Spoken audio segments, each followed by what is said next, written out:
Okay, thank you all very much indeed for this opportunity once again. We have made quite a lot of progress since our first call a couple of years ago, I guess now, on what we were doing in terms of treatment. So just very, very quickly, we began live doing online real-time monitoring of different contaminants like arsenic, mainly in the US.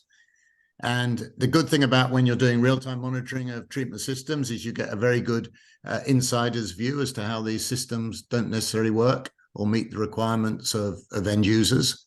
And off the back of that, we decided that we could do better than the traditional technologies you will know very well for treating contaminants like arsenic. So we patented 5 years ago, seems like yesterday, a very different approach to treating for things like arsenic, which I'm going to introduce you to very briefly. I'll keep it high level, but if you want to dive down into the chemistry, I'm happy to do that. And my colleague, Patrick, is also on this call. He's based out in Asia, and he's been very active on the ground in India the last couple of months. And he can update you as to where we actually are on the ground today. So that's by way of introduction. So why do we need a better mousetrap, or even something different to catch mice with? The truth is that there are some very well understood, known technologies out there for dealing with arsenic. And this sort of doesn't matter whether it's a big well or a small well. You've got essentially reduction, coagulation, filtration, which is the use of ferric chloride or ferrous sulfate. It's an ugly, ugly chemical. It's got co-contaminants, as we'll see in a minute. And it's been subject to substantial price inflation in the last 2 or 3 years. What hasn't? However, what that has done is expose supply chain problems. And then the alternative, which you'll perhaps be more familiar with, is some form of filtration, and reverse osmosis has generally been the go-to.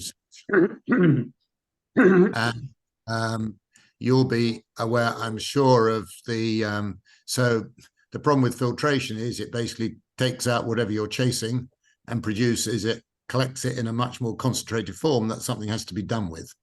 So you're not actually treating the arsenic, you're just capturing it in a more concentrated form, along with a lot of other things by the nature of and associated with that, so you've got to deal with what happens to the waste stream, and that I know is a big issue in India. There's lots of places, but India particularly.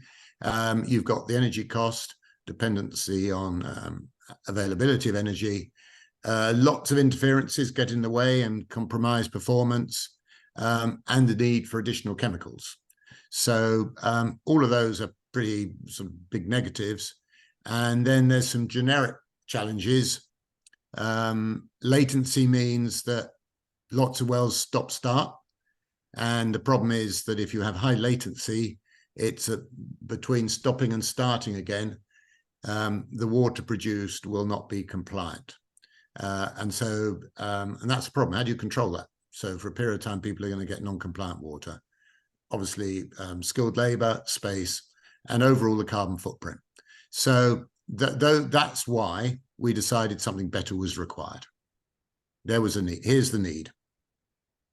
And so we have developed, patented, and now are into manufacturing an in situ reagent generation system. And to give you some sense, you can probably see on the black boxy thing on the left side, that's the electronics and controls. There's a meter rule on the standing up against. So you can see that this is probably a 5 feet tall type of thing. And next to it is the generator. So this is, think of a battery. It's like an electrolytic cell in which are located, in this case, certified steel plates. One of the attractions of India is there's lots of certified steel in India, and we electrolyze that to produce ferric ions, which then do the chemistry. So that is the technology. I referred to it as very high tech, low tech. It's low tech in the sense as we're using electrolysis, but we have automated it in order that this process can be autonomous. It doesn't need to have someone looking after it. That screen on the front means that screen could be seen from anywhere, whether it's in California or at a central area and it shows what's going on in the electrolyzer. So I'm going to dive a bit more into technology in a second, but I just wanted to sort of position it for you. And it's NSF certified, so it's good for drinking water, which is very important. So this technology, I'm going to focus today on arsenic, very briefly on chrome, which is also a problem in India, but it can treat a very wide range of contaminants. And I've only listed a few here. And we can, if anyone's interested in things like hydrogen sulfide or iron or mercury or manganese, we can talk about that maybe offline. But today we're going to focus on arsenic. So this is a very, very flexible treatment technology. In fact, if you think about what would you use ferric salts for, ferric chloride, ferrous sulfate, or ion exchange, these are the sort of contaminants that you will be thinking about using those approaches for. So we've just found a different way of using established chemistry. We didn't invent chemistry to treat these contaminants. And essentially what we're doing is electrolyzing, in this case, certified steel plates to produce ferrous and then ferric. And these are very, very powerful reagents in their ionic form. And the chemistry, as I've said before, is very well understood. Some of you may be thinking, oh, this is electrocoagulation. It is the chemistry of electrocoagulation without the defects of electrocoagulation, which revolve around the passivation, the coating of the plates, which reduces the effectiveness of the system. And we found a very clever way of getting around that. I'll come to that in a second, which means that the defects of electrocoagulation don't apply here. So just to address that up front. So what do we do? And this is sort of conceptual layout. We have the influent coming from the well, and the well can be of any size.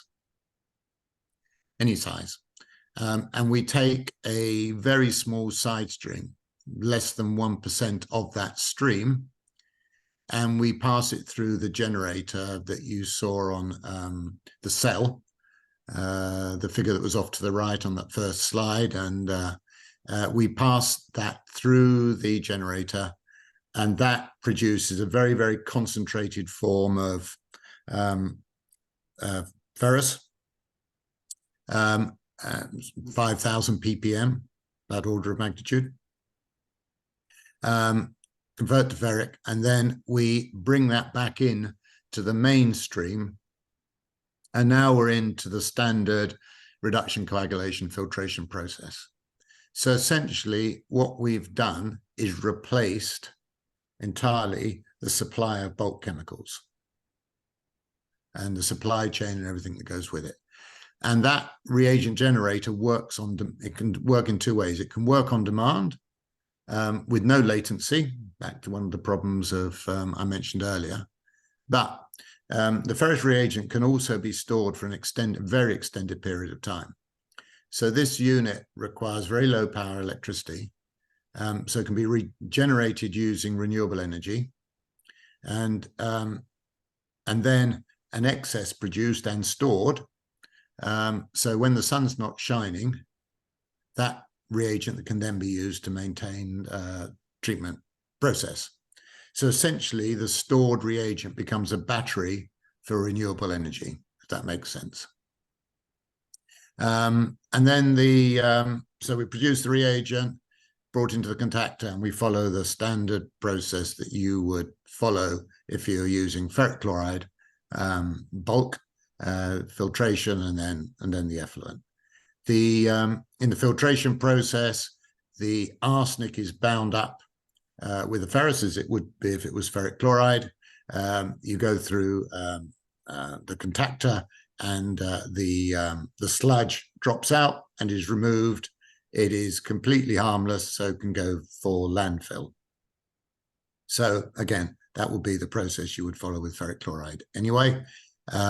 So we're removing, the important point there is that we are removing the arsenic and rendering it immobile. So we're not taking out arsenic and then having to worry about what we're going to do with the arsenic we've taken out. It's completely bound up with the ferrous. Chemistry of ferric chloride, as I said. That's quite an important sort of slide in terms of principles of operation and what have you. Is everyone comfortable with that? Any questions? If anyone has a question, you can raise your hand or unmute and just speak. I don't know. I think you should continue. It's very intriguing. I think Hari has. Oh, yeah, that's sorry, that's you. I thought it was Raj. Yeah, Rick. No, I'm saying what you said on the ECT aspect and how this is not ECT while it overcomes. We will come to that, and I'll have some. I think you should complete your whatever your trajectory, and at the end of it, we'll have some. I'm sure there are other people here like Mr. Gopal and others who will have some questions. The other one is when you talk of power, you need to tell us. You said very low power. So, and then you're saying it could even be solar driven. So how much is that? Are we talking 1-2 kilowatt? What is the peak load that you're talking about? So it's driven. So great question. So it's driven by Faraday's law. So the amount of power we need is directly proportional to the amount of iron that we need to produce, which is directly. And then you said 5,000 ppm that it can take up to ferrous, right? Yes. So you see, in most cases on the Gangetic Basin, for instance, sorry, Rick, I'll finish this. North of Calcutta, there is a place where we are having about 750 ppm as count iron, right? There is Chandrasekhar here, Chandra from Watson. He also has some similar challenges on iron in some certain districts of India that he's working in. Anyway, over to you, Rick. Okay. But yeah, you're talking about a kilowatt hour, which is well within, I mean, it's a light bulb. So what this is now, we did a very extensive evaluation at a very large treatment plant here in the USA. Size doesn't matter, but it gave us an opportunity to deploy our treatment system alongside a bulk ferric chloride system. Okay. Okay. And this was run over a pretty extensive period of time. I've just captured part of the data here. And there are a couple of very important things. So this is the effluent after treatment. Okay. And we wanted to see, firstly, how did it perform against? And what this shows is that we were able to perform at least as well. In fact, it looks better, the blue line, than ferric chloride, but with a 30% lower dose of iron. So that's quite important in terms of efficiency and everything else. But what's most important, or as important, is that ferric chloride, when it arrives, you cannot control the pH. You get what you get. And any of you who've been involved in arsenic treatment will know control of pH is absolutely essential to the effectiveness of removal. And because we are taking a side stream, we can control within the generator the pH very, very tightly. You can't do that with ferric chloride because you've got this huge volume that you're adding. But because we are doing this within the generator, we can control the pH. So we were able to control the pH to precise, I think it's 7.2 to 7.4. It's that tight. We're able to control the pH within the generator. And in that green block, that's where we were controlling the pH tightly. So we were able consistently, and if I had more data, I could show it to you, to remove arsenic to below 5 ppb, which is, and we all know that the EPA limit or Indian limit, whatever, regulatory limit is 10. 10 is an artificial number. It's a number picked because that's the best that all of those technologies could do because of the limitations. So, and the World Health Goal is 0. Any level of arsenic is an is too high. Question is, how can you treat to, what level can you treat to? So we are able to consistently treat to below 5 ppb, which in terms of general health, also changing the regulatory limits, is a huge step forward.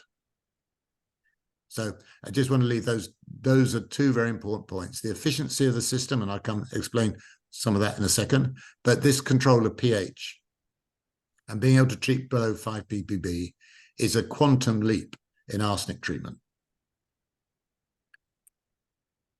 The one thing that very few people appreciate is when you buy ferric chloride, you think you are buying iron plus hydrochloric acid, or sulfuric acid if it's the ferrous sulfate. And if you read the can, the labels, the data sheets, it will give you the concentrations of those two chemicals. This is an NSF approved product.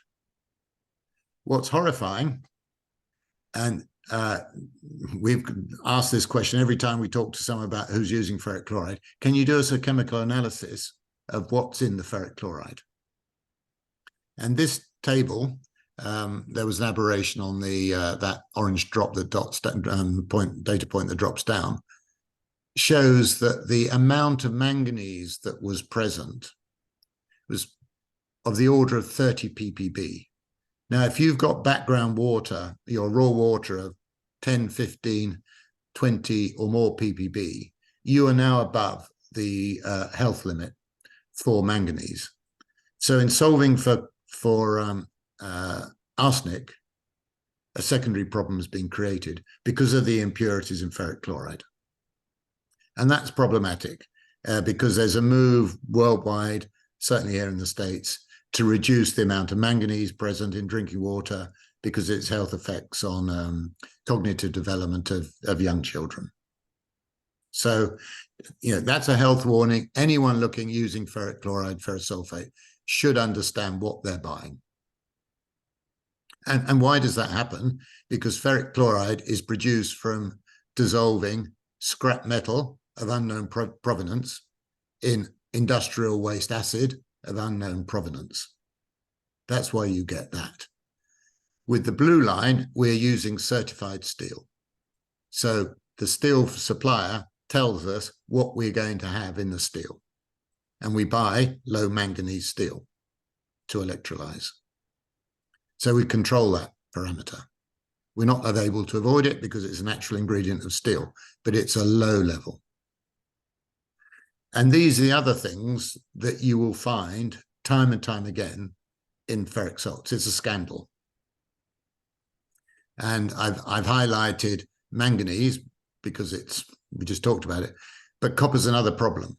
So if your backwash water from your filters is going to sewerage, you'll be sending copper at concentrations that will compromise most sewage treatment plants because copper is a biocide, quite apart from all the other things that will be going down into the waste treatment plant, for which most waste treatment plants aren't equipped to deal with.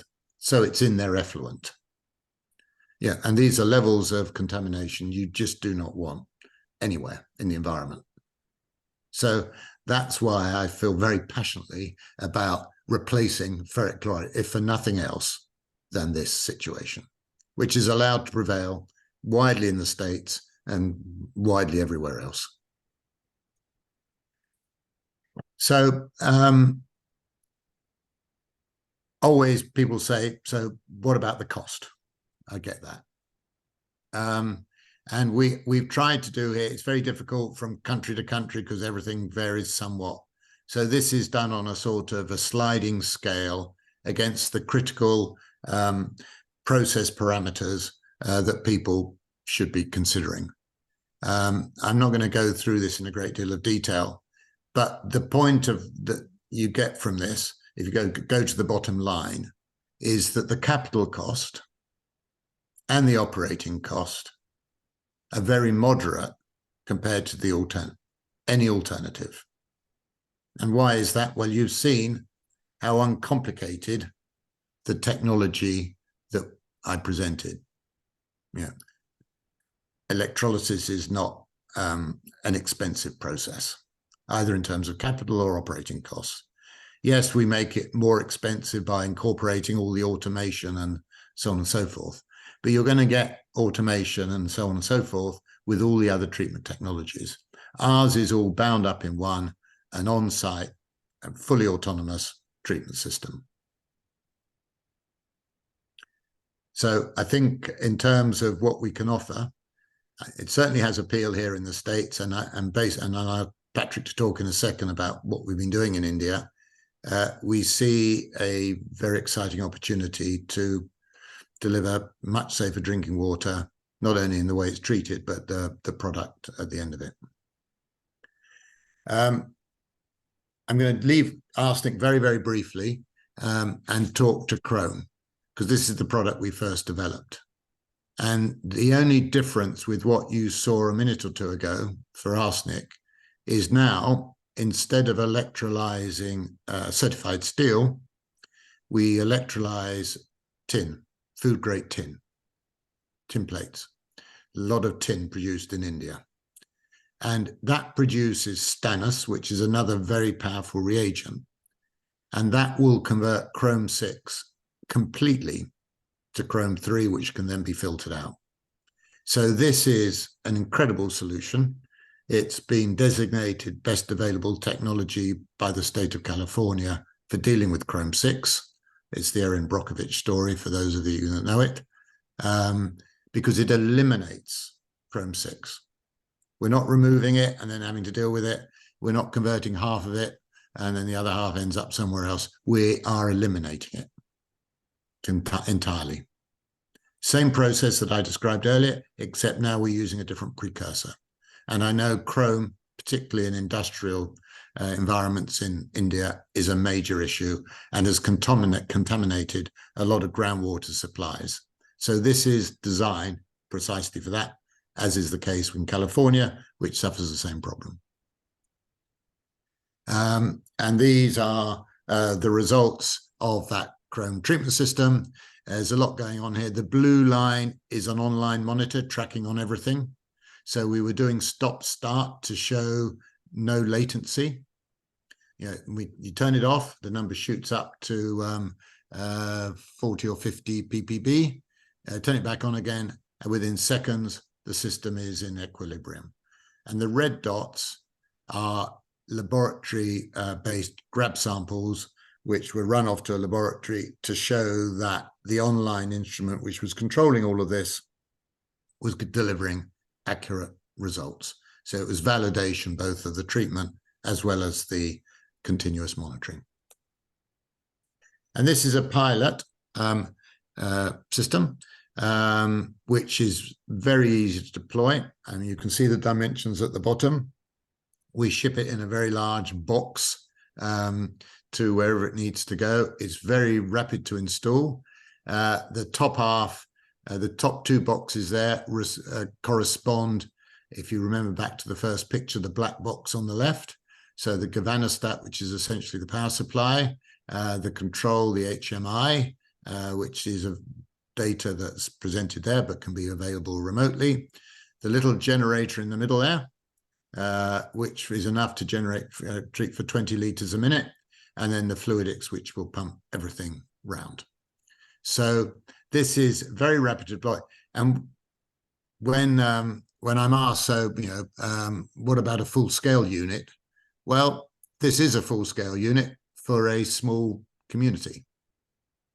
It's not a full-scale unit for 5 million gallons a day or 20 million liters a day, but this is the size of a unit that would more than adequately treat, doesn't have the filters and all the other stuff, but they would be appropriately scaled. But this is the size of a unit. Turns up, it comes in a cabinet and it's there. It's almost plug and play. And you don't need someone babysitting it. You can have a babysitter for lots of these units scattered around the place, and it will tell you when the electrodes need to be replaced. It will tell you if there's a power cut. It will give you total control of what's going on. So this is designed to address the, where you don't have skilled labor, people having to babysit it. So hopefully you've gleaned these conclusions without, and I'm not going to read through them, but we designed this to be easy to deploy. It's automated so that we deal with all the issues around ensuring that the system is working. We don't have toxic waste streams. It takes away all of the issues around bulk chemicals. Very inefficient, so we can use renewables. It's very good in stop-go modes, which is the case for most wells. Most people don't think about how wells actually get used. And compared to existing technologies, has very modest CapEx and OpEx. So that's the punchline. And we worry as well, not only that we're going to widen access to safe drinking water, but we should all recognize on this call that every time we build a new treatment system anywhere in the world, we're going to add to carbon greenhouse gas emissions. And so part of our mandate on ourselves is, well, okay, we're part of that. Let's make sure that the carbon impact, greenhouse gas emissions from our treatment system are the minimum possible. We can't get away from generating them, but we're going to make them as limited as possible. And if we can use renewables, that's also a net carbon reduction contribution. So I'm going to stop there. I'm just going to ask briefly Patrick to update us on where we are in India, because I think that will help give you some context as to where we are, and then we can dive into anything you want to talk about. So Patrick, a couple of minutes, please. Sure. Basically, I spent most of my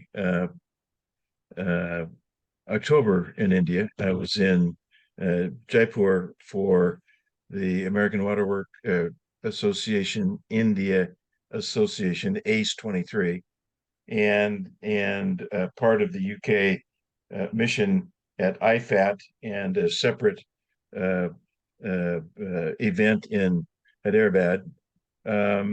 We had substantial interest from all manner of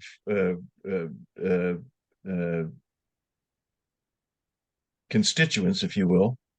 In particular, reps who work in the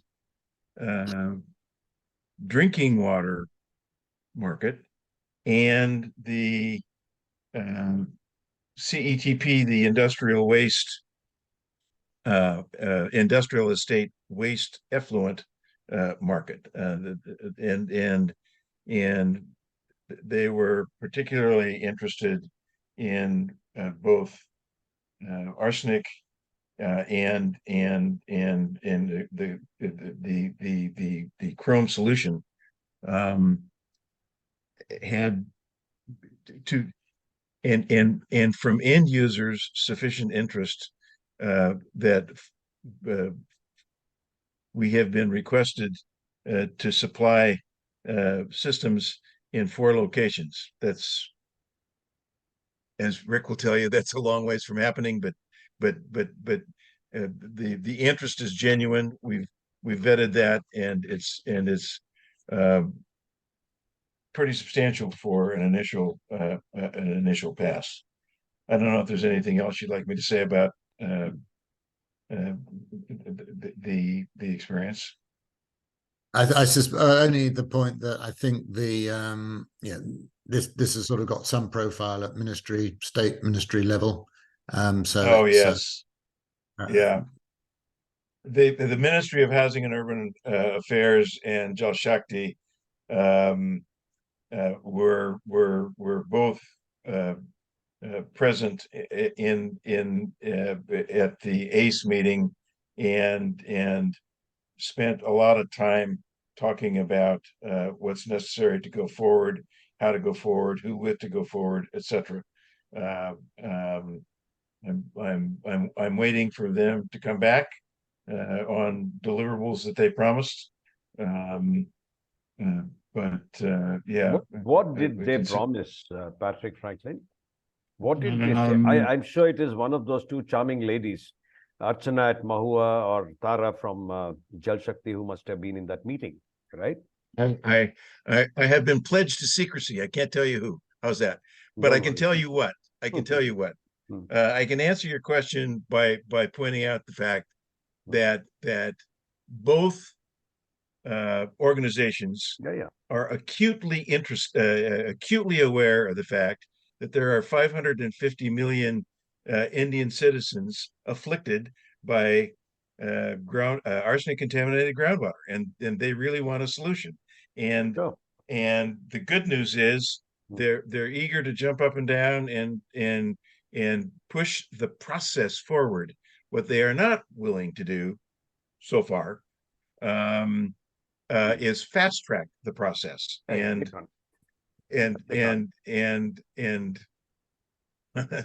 as a friend told me, keep your expectations in check. If you recognize that this is a 1-year problem that needs to be solved, then you're in the right neighborhood. Yeah. 1 year is very optimistic. I'll put it this way to you. Between these two ministries and Harjit Singh, who is the Minister for Mahua, for urban planning, we have come to a point with some stakeholders from industry where 2 months ago, we established the Bureau of Water Use Efficiency, right? I don't know if you heard of this one. I have not. Okay. Now, BWE will work just the way the Bureau of Energy Efficiency works, which was set up in India in 2008 or 9. And between the United States, I won't say the government, between one institution within Berkeley and some institution here in India, there has been active and constant collaborative working. In fact, there is a lady sitting just now, and she's coming and meeting me the day after, I think, called Rashmi from Berkeley. And so if there is anything that your product will see over the next, say, what do you call it? Over the next, say, 3 to 4 months, it has to be some constant push from some India representative of yours, who is in touch with not these two additional secretaries who are very senior, but it's somebody within the ministry, either at Jal Shakti. I will say it will be Jal Shakti more than Mahua. Mahua has impact at the urban levels. Jal Shakti has at the levels where you want to work, which is the rural. Now, talking of arsenic, Mustaqim, you're here, right? Let me ask you a question while you're at it. Yes, please. There is someone well placed in Jal Shakti who is keenly interested in providing a hexavalent chrome solution to a contaminated aquifer. Right. And Chrome 6, yeah. And the question I have is that helpful? Is that sufficient? It is clearly necessary, but is it sufficient? Chandra, can you answer that question? Because you're working in Kutch or whatever to the west of Gujarat. Right, Chandra? Yes, Mustaqim. Can you tell us, in the region where you are, is there a presence of arsenic, and what is the ppm count there? Is it like 8 or 9? Sir, the ppm, thank you very much. So we don't have arsenic issues here in south of Haryana. That's a very good point here. Correct. Okay. You don't have fluoride too, right? You don't any other. Oh, we have fluoride. We have quite high amount of fluoride. What is the count? Exactly, it's a little bit south on Haryana, close to the Rajasthan border, which is the Alwar and Bharatpur border, not exactly south of Haryana. Correct. Okay. What is the count? Would you know? Have you seen any such water quality reports? Not yet for our area because thank you. In fact, Rick, I must tell you, Rick and Patrick, I must tell you that, see, if you're talking arsenic, you mentioned 550 million people somewhere. See, arsenic, the incidence of arsenic is by and large on the Gangetic Plain, which means from, let us say, Delhi, eastward towards UP and Bengal and Bihar and all that, right? And Yeah, Chandra, you want to speak up, please. Please do. Chandra, you must speak up. Yes, unmute and. So, yeah, happy to listen to this conversation. Very exciting and interesting. Yes. Because for the past 7 years, I had been working on the arsenic alleviation. Yeah. We have done close to 200,000 households pan India. Yeah. Some through the community filters through the same process, not electrolytic process, but it is a nano absorbent based on ferric oxide only. It traps the arsenic and just holds it behind. Then when you remove the material, you just use it for landfill or maybe for construction or other places where you reuse it. So this technology, if it has to be brought into the country, I have a very fair data in collaboration with IIT Madras, Dr. Pradeep, who has been my mentor and the patent holder for this particular technology, that we have been able to give at a very low price. Basically, $50 is used to almost treat the arsenic-based water for households for at least 3 years down the line without any interruption or changing the material. That is the cost parameter. Roughly, So looking into the in situ part, maybe we can do the communities. For example, right now, Punjab, because of political reasons, the data was not revealed. But now it is found that arsenic is blown beyond proportion in Punjab. So now Punjab government has taken it seriously. In fact, one of the IIT startups only are doing the community filters in a big way, but through this nano-absorbent process. Suppose we can prove by electrolytic process and in situ method, the costs are low, and we can indigenize the complete manufacturing here. That is very important, because the current government encourages local manufacturing and Atmanirbhar Bharat. That is what the policy is all about. If you are akin with that and in tune with these policies and this type of implementation, I am hopeful that we can take it to the right people and do some pilot directly without involving the government. See, what happens in my experience, going through the government is a long call.